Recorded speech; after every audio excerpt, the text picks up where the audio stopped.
ఇద్దరి కలయిక. హాయ్ అండి అందరికీ. వెల్కమ్ టు అవర్ ఛానల్ ప్రేమ కథలు తెలుగులో. అలాగే మీకు ఈ వీడియో నచ్చినట్టయితే తప్పకుండా ఒక లైక్ చేసి కామెంట్ అయితే చేయండి. అలాగే మన ఛానల్ని ఎవరైనా సబ్స్క్రైబ్ చేసుకోకపోతే మాత్రం ప్లీజ్ అండి మన ఛానల్ని సబ్స్క్రైబ్ చేసుకోండి. నేనైతే మానిటైజేషన్కి అప్లై చేయాలనుకుంటున్నాను. నాకు మినిమం 1K సబ్స్క్రైబర్స్ కావాలి. వీడియో చూసిన వాళ్ళందరూ ప్లీజ్ అర్థం చేసుకొని సబ్స్క్రైబ్ చేసుకోండి. అలాగే మనం ముందు వీడియోలో తెలుసుకున్నట్టయితే, ఓకే బేబీ, నువ్వు అంత తహతహలాడుతుంటే చూపించకుండా ఉంటానా, వెళ్ళి సాంగ్ ప్లే చేసుకోపో అని కిరణ్ చిన్నగా అన్నాడు మధుతో. దానికి మధు, ఇంకోసారి ఏమే పోవే రావే బేబీ డార్లింగ్ అంటే పళ్ళు రాలగొడతాను అని సీరియస్గా చెప్పింది మధు. తర్వాత ఏం జరిగిందో ఈ ఎపిసోడ్లో తెలుసుకుందాం, వినండి. ఇద్దరి కలయిక ఎపిసోడ్ నెంబర్ 12. ఆ మాట విని చుట్టూ చూసి, ఏమన్నా అయ్యే మాటలు ఉంటే చెప్పవే. ఒకసారి నా రాడర్లోకి వచ్చిన తర్వాత అంత తేలిగ్గా నువ్వు ఎస్కేప్ అవ్వలేవు, కానీ అలాంటి ప్లాన్స్ ఏమన్నా ఉంటే డ్రాప్ అయిపో. ఇంకో విషయం చెప్పడం మర్చిపోయాను. ఈ డ్రెస్ కన్నా నీకు శారీ సూపర్గా ఉంటావు. శారీ అయితే నాకు కూడా కంఫర్ట్గా ఉంటుంది. ఇక నుంచి నువ్వు అవే కట్టుకో, ఏంటి ఓకేనా అని హస్కీ వాయిస్తో అడిగాడు కిరణ్. దానికి కిరణ్ని ఎడాపడా 2 పీకాలని ఉన్నా ఏం చేయలేక అలాగే నిలబడి ఈడియట్ అని తిట్టుకుంది మధు. సాంగ్ ప్లే అవ్వగానే హీరోయిన్తో కలిసి ప్రాక్టీస్ చేసి చూపిస్తూ, ఓకేనా ఇంకా కావాలా అని అడిగాడు కిరణ్. అది చూసి నిజమే, ఇతను పోరంబోకు వేషాలతో పాటు రియల్ టాలెంట్ కూడా ఉంది. అందుకే నెంబర్ 1 ప్లేస్లో పోనివ్వకుండా గట్టిగా అంటిపెట్టుకుని కూర్చున్నాడు. బట్ ఈ ఇడియట్కి ఇంత టాలెంట్ ఎలా, హౌ అని అలాగే నిలబడిపోయింది మధు. ఈవినింగ్ వరకు ఉండి 6 గంటలు అవుతుండగా హడావిడిగా రెడీ అవుతున్న కిరణ్ని చూసి, ఇప్పుడెక్కడికి అని అడిగాడు రాజేష్. ఎక్కడికి అని నువ్వు అలా డైరెక్ట్గా అడిగితే ఏం చెప్తాను అని నవ్వుతూ అడిగాడు కిరణ్. రూపాలి అని అన్నాడు కిరణ్. రేయ్, తను నీ విషయంలో సీరియస్ అయితే ఏం చేస్తావు అని అడిగాడు రాజేష్. రేయ్, నేను ముందే చెప్పాను, పెళ్ళి గిల్లి అని నా మీద హోప్స్ పెట్టుకోవద్దు. దానికి ఓకే అంది, ఇందులో నా తప్పేం లేదు అని అన్నాడు కిరణ్. ముందు వాళ్ళు చేస్తున్న మిస్టేక్స్ ఏంటో తెలియక నీతో టైం స్పెండ్ చేయడం కోసం అలాగే అన్నిటికీ ఓకే అంటారురా. రేపు పీకల్లోతు ప్రేమలో కూరుకుపోయిన తర్వాత కానీ వాళ్లకు వాళ్ళు చేసిన తప్పేంటో అర్థం కాదు. అప్పుడు తలబాదుకున్నా ఏం ప్రయోజనం ఉండదు అని అన్నాడు రాజేష్. మళ్ళీ డేట్కి ఎవరు అని అడిగారు బోడికి స్ప్రే కొట్టుకుంటూ. అది వాళ్ళ ప్రాబ్లం, మధ్యలో నీకేంట్రా అంత బాధ. వాళ్ళ భవిష్యత్తు గురించి వాళ్ళకు లేని చింత నీకెందుకు నాన్న అని రాజేష్ను బుగ్గల్లాగాడు కిరణ్. అయినా ఇక్కడ ప్రేమ దోమ ఎక్కడి నుంచి వచ్చాయిరా? నేనెప్పుడు ఎవరికి ఐ లవ్ యూ చెప్పలేదు. వాళ్ళకు కూడా క్లియర్గా లవ్ లాంటి వర్డ్స్ నా దగ్గర వాడొద్దని చెప్పేశాను. ఇది పక్కా అదే, నువ్వు అనుకునేంత డెప్త్ ఏమీ లేదు అని నవ్వుతూ, ఓకే బాయ్ రా, మా డాడీ ఫోన్ చేస్తే పడుకున్నానని చెప్పు, లేదంటే నీ పీక నొక్కుతాను అంటూ ఫోన్ వాలెట్ కార్ తీసుకొని వెళ్ళాడు కిరణ్. డోర్ తెరిచి బయట కారు దగ్గరకు వెళ్ళగానే అందరూ ఒక దగ్గర గుమిగూడి ఉండడం చూసి, ఏంటక్కడా అని సెక్యూరిటీని అడిగాడు కిరణ్. అద్యా మేడం మధు గారిని డ్యాన్స్ స్టెప్స్ చూపించమని రిక్వెస్ట్ చేశారు సార్.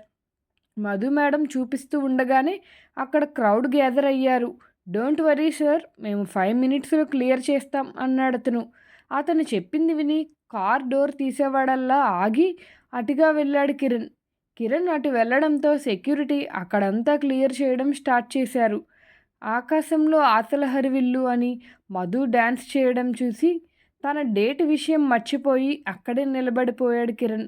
సాంగ్ కంప్లీట్ చేసి అద్య వైపు చూసి నవ్వుతూ, ఇది ఓకేనా అని అంది మధు. ఓకేనా ఏంటి మధు, మైండ్ బ్లోయింగ్ యార్ అని ఒక్కసారిగా హక్ చేసుకుంది అద్య. అద్య వైపు నవ్వుతూ చూస్తూ కిరణ్ తన వైపే చూడడం చూసి అద్యాన్ని వదిలి బయట సర్దుకుంది మధు. మధు తనని చూసి ఒక్కసారిగా బయట సర్దుకోవడం చూసి కిరణ్కు నవ్వు వచ్చినా చాలా కంట్రోల్ చేసుకుని మధు వైపు చూసి కార్ కేస్ తిప్పుతూ అక్కడి నుంచి వెళ్ళిపోయాడు. జనం అంతా అలా గుమ్మిగూడటం చూడటం చూసి, ఓ గాడ్ నేనేం చేస్తున్నాను ఇంతమంది జనం అనుకుంటూ వాళ్ళ చేతుల్లో ఫోన్లు చూసి తన పనికి తనే తిట్టుకుంటూ అక్కడి నుంచి వేగంగా వెళ్ళిపోయింది మధు. కిరణ్ కార్ని చూడగానే చాలా ఎగ్జైట్గా ఫీల్ అయింది రూపాలి. ఇంకా రిసార్ట్లోకి వెళ్లకుండానే అక్కడే కార్ దగ్గరే ఎదురు చూస్తూ కిరణ్ కార్ దిగ్గానే హక్ చేసుకొని, థ్యాంక్ గాడ్ నాకు ఇప్పటికి కూడా మీరు వచ్చారంటే నమ్మకం కలగడం లేదు, ఇది నా డ్రీమ్లా ఉంది అని అంది రూపాలి. ఆహా, ఇది నీ డ్రీమ్ కాదు బేబీ, నేను నిజంగానే వచ్చాను. అయినా ఇక్కడ ఉన్నావేంటి, లోపల వెయిట్ చేయొచ్చు కదా అని అన్నాడు కిరణ్. మీరు వచ్చే వరకు లోపలికి వెళ్ళాలనిపించలేదు, అందుకే ఇక్కడ వెయిట్ చేస్తున్నాను అని అంది రూపాలి. ఓకే పద వెళ్దాం అంటూ రూపాలిని తీసుకొని రిసార్ట్స్కి వెళ్ళాడు కిరణ్. అప్పటికి టైం 8 అవుతుండడంతో డిన్నర్ ఆర్డర్ చేశారు. అదేంటి మీరు డ్రింక్స్ తీసుకోరా అని అడిగింది రూపాలి. అప్పుడప్పుడు రేర్గా తీసుకుంటాను, అది కూడా చాలా లైట్గా, ఆల్కహాల్ స్మోకింగ్ నాకు పడవు అని అన్నాడు కిరణ్. ఓ మై గాడ్, మీ హాట్నెస్ సీక్రెట్ అదన్నమాట అని అనింది రూపాలి. ఆ మాటలు విని అందంగా నవ్వుతూ, నో, నేను టెన్షన్ కలిగించే విషయాలకు దూరంగా ఉంటాను, లైక్ లవ్, మ్యారేజ్, కిడ్స్ ఇలా అన్నమాట. లవ్ లేకపోతే హార్ట్ బ్రేకింగ్స్ ఉండవు, మ్యారేజ్ లేకపోతే వైఫ్ ఉండదు, ఎక్కడికి వెళ్ళావు, ఎందుకు వెళ్ళావు, ఎవరితో వెళ్ళావు, బ్లా బ్లా బ్లా ఉండవు. ప్రజెంట్ అయితే కిడ్స్ని కూడా యాక్సెప్ట్ చేసే మూడ్లో లేను. ఫ్యూచర్లో అంటూ ఉండగానే ఒక్కసారిగా తనని చూసి గ్రౌండ్లో గంతులేసిన ఆరుషి కనిపించేసరికి, ఏమో త్వరలో ఒక బేబీని తీసుకోవాలి అనే ప్లానింగ్లో ఉన్నాను అని అన్నాడు కిరణ్. ఓ, ఎవరో ఆ లక్కీ గర్ల్ అని అంది రూపాలి. ఉండే ఉంటారుగా, నా కోసం ఎవరో ఒకరు, టైం వచ్చినప్పుడు వెతికి ఇంటికి తెచ్చుకుంటాను అని అన్నాడు కిరణ్. అయితే నిజంగానే మ్యారేజ్ చేసుకోరా అని అడిగింది రూపాలి. అస్సలు చేసుకోను అని అన్నాడు కిరణ్. భవిష్యత్తులో మీ డెసిషన్ చేంజ్ చేసుకుని మీకు కూడా లైఫ్ పార్ట్నర్ కావాలి అనిపించవచ్చు కదా అని అంది రూపాలి. నో వే బేబీ, ఇంక ఈ టాపిక్ వదిలే, ఫస్ట్ డిన్నర్ కంప్లీట్ చేయి అని అన్నాడు కిరణ్. కిరణ్ మ్యారేజ్ చేసుకోను అంటున్నా కూడా అతడిని చూస్తుంటే మనసు అన్నిటికీ ఒప్పేసుకోవాలి అనిపిస్తుంది. ఏంటి, ఆల్రెడీ ఒప్పేసుకుంది, అందుకే తను ఇప్పుడు ఇక్కడ ఉంది. తనకి కిరణ్ కావాలి అంతే, అతనితో టైం స్పెండ్ చేయడం కావాలి. అందుకే వ్యక్తిత్వం, సిగ్గు, బొగ్గు అన్నిటినీ పక్కన పెట్టి వచ్చేశాను అని మనసులో అనుకుంది రూపాలి. డిన్నర్ ఫినిష్ అవ్వగానే ముందుగా బుక్ అయిన రూమ్కి వెళ్ళారు ఇద్దరు. అర్ధరాత్రి దాటి 2 అవుతూ ఉండగా కిరణ్ లేచి వాష్రూమ్కి వెళ్ళి వచ్చి తన వాలెట్, కార్ కీస్ తీసుకొని రిసార్ట్ నుంచి బయటకు వచ్చేశాడు. అక్కడి నుంచి నేరుగా వాళ్ళు స్టే చేసిన హోటల్కి వెళ్ళాడు. అప్పటికే నైట్ 3 గంటలు కావడంతో హోటల్ అంతా నిశ్శబ్దంగా ఉంది. తన వెనకే వస్తున్న గార్డ్స్ని ఆపి, no need, go and sleep అని చెప్పి లిఫ్ట్లోకి వెళ్ళాడు కిరణ్. లిఫ్ట్ తమ ఫ్లోర్లోకి వెళ్ళగానే ఒక చెయ్యి పాకెట్లో పెట్టుకొని ఒక చేత్తో కీస్ తిప్పుకుంటూ తన రూమ్ వైపు వెళ్తున్నాడు కిరణ్. ఇంతలో సడన్గా మధు డోర్ తీసుకుని బయటకు వచ్చింది. కానీ కిరణ్ని చూడగానే టక్కున లోపలికి వెళ్ళి డోర్ పెట్టుకోబోయింది. అది చూసిన కిరణ్ ఒక్కసారిగా మధు చెయ్యి పట్టుకొని బయటకు లాగేసరికి, what the hell are you doing అని అరిచింది మధు. ష్ అంటూ మధు పెదవుల మీద వేలు పెట్టి, అందరూ నిద్రపోతున్నారు, అరిచి వాళ్ళను లేపి ఈ సీన్ చూపించకు అని అన్నాడు కిరణ్. ఆ మాటలకి సైలెంట్గా అయినా కిరణ్ వేలుని తీసి విసిరుగొట్టి, ఇంకోసారి నన్ను ముట్టుకుంటే అస్సలు బాగుండదు అని కోపంగా చెప్పింది మధు. ఓకే కూల్ బేబీ, ఇక్కడ నిన్ను ముట్టుకోవడానికి నేనేం డిస్రెస్పెక్ట్ అవ్వడం లేదు అని అన్నాడు కిరణ్. మరి అలాంటప్పుడు పట్టుకోవడం దేనికి, దూరంగా ఉండి మాట్లాడొచ్చు కదా, ఇలా మీదకి వచ్చి మాట్లాడడం అవసరం లేదు అని అంది మధు. ఎందుకు టీచర్, నేను దగ్గరగా ఉంటే నీకు టెన్షన్గా ఉందా అని టీజింగ్ అండ్ రొమాంటిక్ వాయిస్ రెండూ మిక్స్ చేసి అడిగాడు కిరణ్. వాట్, నిన్ను చూస్తే నాకెందుకు టెన్షన్ వస్తుంది, ఇలాంటి పిచ్చి పిచ్చి కలలు మాని వెళ్ళి పడుకోండి అంటూ కిరణ్ మెడ మీద లిప్స్టిక్ మరకలు చూసి డిస్గస్టింగ్ అని మొహం పక్కకు తిప్పుకుంది మధు. మధు ఎక్కడ చూసిందో అక్కడ వేళ్లతో తడిమి చూసుకొని వేళ్లతో అయిన రెడ్ కలర్ చూసి షిట్, వీళ్ళు ఇంతింత లిప్స్టిక్ ఎందుకు పూసుకుంటారో అర్థం కాదు అని లోపల విసుక్కుంటూ తమరేంటి ఈ టైంలో నిద్రపోకుండా అని అడిగాడు కిరణ్. మీకెందుకు సార్, మీరు వెళ్ళండి, మీ పనేదో మీరు చూసుకోండి అని ఇరిటేట్ వాయిస్తో చెబుతూ అతని రూమ్ వైపు చెయ్యి పెట్టి చూపించింది మధు కిరణ్కి. మధు యాటిట్యూడ్కి కోపం వస్తున్నా కంట్రోల్ చేసుకుంటూ నేనెవరో నీకు తెలుసా అని అడిగాడు కిరణ్. తెలుసు, నేను కొరియోగ్రాఫ్ చేస్తున్న మూవీ హీరో. సో వాట్ అని అంది మధు. నథింగ్ అంటూ కోపంగా అక్కడి నుంచి వెళ్తూ టీచర్కి గోరోజనం ఎక్కువే, బట్ అది మన దగ్గర చూపించకూడదని తెలియదనుకుంటా. నాకు మొండిగటాలు అంటే క్రేజ్ ఎక్కువ.